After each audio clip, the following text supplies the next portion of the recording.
우리는 신실하지 못하지만 하나님은 언제나 신실하시다라고 말씀하고 있습니다. 우리는 넘어지기도 하고 쓰러지기도 하고 또 뒤를 돌아서기도 합니다. 그러나 하나님의 그 사랑과 또 인자하심은 영원토록 우리에게 변치 아니하십니다. 오늘도 그 하나님의 신실하심을 의지하며 또 오늘 하루를 살아갈 수 있기를 바랍니다. 자, 오늘 우리에게 주신 하나님 말씀은 출애굽기 28장 15절에서 30절 말씀까지입니다. 출애굽기 28장 15절에서 30절 말씀 우리 같이 읽도록 하겠습니다.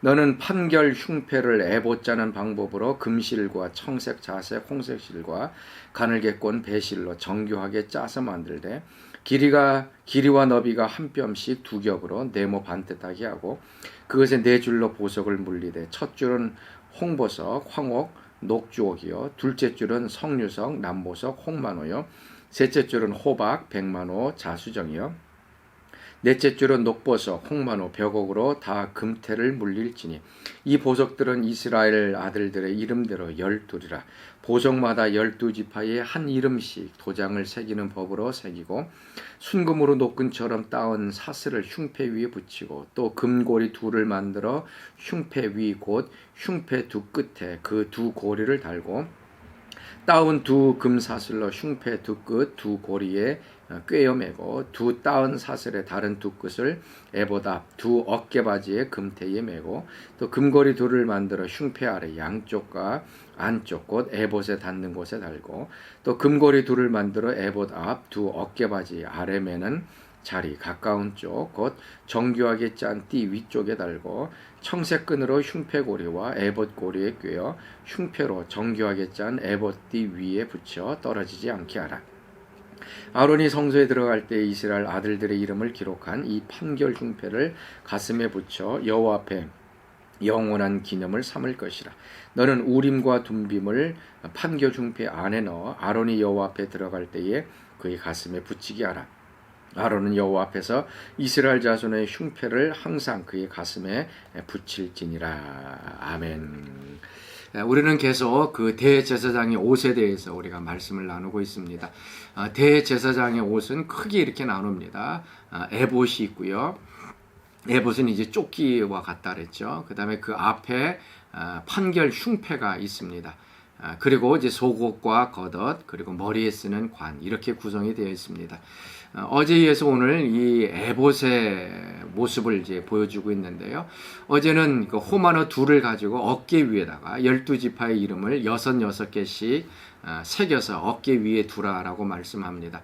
그리고 또 오늘 그 에봇에는 이제 판결 흉패를 이제 만들어서 달아라라고 얘기하고 있습니다.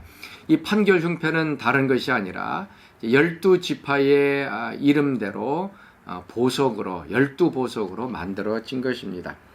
17절 말씀 보면 그것에 네 줄로 보석을 물리되 첫 줄은 홍보석, 황옥, 녹주옥, 둘째 줄은 석류석, 남보석, 홍만호요 셋째 줄은 호박, 백만호, 자수정이요 넷째 줄은 녹보석, 호만호, 벽옥으로 다 금태를 물릴지며 이 보석 하나도 굉장히 눈부신데 그것을 또 금으로 태를 뚜어서 네 줄로 만들어진 12개의 보석으로 되어진 것입니다.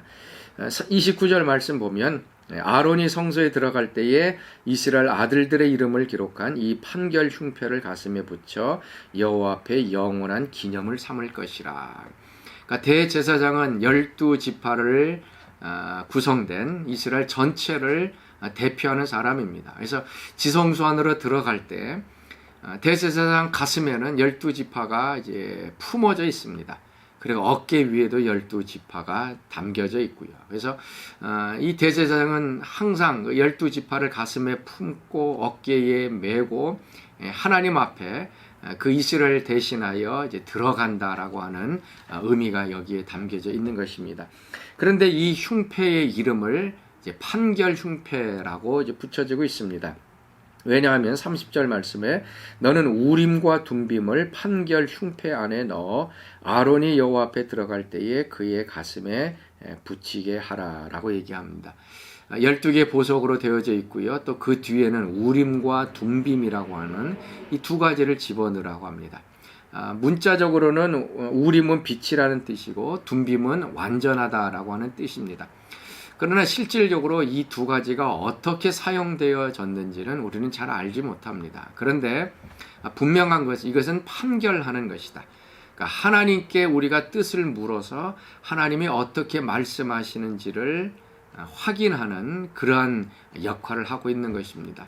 쉽게 말하면 하나님께 이것을 해야 됩니까? 말아야 됩니까? yes, no를 하나님께 물어봤을 때에 이 우림과 둠빔이 하나님의 말씀을 대신해서 판결해주는, 결정해주는 역할을 하는 것입니다.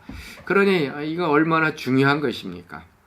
대제사장이 하나님 앞에 이것을 어떻게 해야 됩니까? 이것을 지금 해야 합니까? 하지 말아야 합니까? 라고 하는 이런 질문을 던졌을 때에 예언자 같은 경우는 이제 하나님의 음성이 들려와서 그것을 알 텐데 대제사장은 그렇지가 못합니다. 그래서 이 우림과 둠빔, 판결 흉패를 가지고서 하나님께서 하라, 하지 말라라고 하는 그런 말씀을 주게 되고 그걸 따라서 이제 순종하게 되는 것입니다. 그러니까 이 우림과 둠빔은 하나님의 음성을 들을 수 있는 하나의 도구가 되어진 것입니다. 그러니까 굉장히 중요한 기능을 하고 있는 것이죠. 다윗 같은 경우도요, 이 에봇을 가지고 하나님께 물어봤던 때가 두 번 나옵니다. 사무엘상 23장에 보면 다윗이 이제 사울을 피하여 그릴라 땅에 도착을 했습니다. 그래서 사울이 그릴라에 있다는 것을 사울 왕에게 전달했고 사울 왕이 그릴라에게 와서 다윗을 죽이려고 하는 이런 상황입니다. 그러니까 사울 왕이 지금 다윗을 잡으려고 하는 것이고 또 그릴라의 백성 역시 사울 왕을 두려워해서 이 다윗을 붙잡을까 말 것인가. 다윗은 좀 궁금했습니다. 그럴 때에 다윗이 에봇을 가지고 오라라고 얘기를 합니다. 그래서 하나님께 두 가지를 물어봅니다. 사울 왕이 나에게 와서 공격할 것입니까? 안 할 것입니까? 그때 하나님께서 사울 왕이 올 것이다 라고 얘기합니다. 그러고 나서 이제 그릴라 사람들이 사울 왕이 와서 나를 잡는 것을 보고 그릴라 사람들도 나를 잡을 것입니까? 아닐 것입니까? 라고 물어봅니다. 그때 그릴라 사람들이 잡을 것이다 라고 얘기를 합니다. 그래서 다윗 왕이 그 그릴라 땅을 이제 도망쳐 갔던 일이 있습니다. 또 사무엘상 30장에 보면 우리가 잘 아는 아말렉 족속들이 다윗이 있었던 그 시글락, 이제 잠정적으로 살고 있었던 그 시글락을 공격해 와서 모든 사람들을 다 포로로 붙잡아가고 모든 그 도시들이 불타버리는 그런 상황이 되어 있습니다. 그때 다윗이 에봇을 가져오라라고 얘기합니다. 그리고 하나님께 묻죠. 하나님, 지금 제가 아말렉을 쫓아가면 아말렉을 이길 수가 있겠습니까? 그때 하나님께서는 쫓아가라. 그럼 내가 이길 것이다 라고 얘기하고 있습니다. 그래서 우리는 벌써 이제 이 에봇 판결 흉패를 어떻게 사용하는지 4, 5천 년 지났기 때문에 우리는 알지 못합니다. 그러나 하나님의 음성을 들을 수 있는, 또 하나님의 지시를 받을 수 있는 하나의 도구로 쓰여졌기 때문에 굉장히 중요합니다. 자, 그러면 이것이 어떻게 오용될 때는 어떻게 되는가? 하나의 우상으로 빠질 수밖에 없죠. 실질적으로 이 에봇이 하나님을 대신한 우상으로 사용된 적이 있습니다. 바로 기드온 사사가 그럽니다. 기드온 사사는 이사야서 8장 27절에 보면 자신의 그 사사의 시기를 다 끝나고 나서 마지막 시기에 금으로 에봇을 만듭니다. 그리고 나서 그것을 우상처럼 섬깁니다. 성경은 그것을 음란하게 섬겼다라고 얘기합니다. 조끼 같은 것이죠. 그래서 하나의 형상을 만들어 놓고 아마 그것을 씌었던 것 같아요. 그리고 금으로 만들었다고 그럽니다. 거기서 하나님의 음성을 들을 수 있고 하나님의 지시를 받을 수 있는 것이기 때문에 에봇을 놓고서 사람들이 절을 하고 또 우상처럼 섬겨왔던 일들이 그 사사기 가운데 전해져 내려옵니다. 오늘 우리가 주의해야 될 것이 바로 그것이죠. 우리가 신앙으로 잘한다 할지라도 어떻게 보면 그것이 하나의 하나님을 대신하는 우상으로 전락될 수 있습니다. 성경에 보면은 이스라엘 백성들이 광야에 있을 때에 하나님께 불순종하고 그때 하나님께서 불뱀을 보내서 사람들을 다 죽게 만드는 일들이 일어났습니다. 그래서 불뱀을 장대 위에 세워놓고 저것을 쳐다보는 자는 다 나음을 입는다라고 했습니다. 그래서 많은 사람들이 쳐다보고 났어요.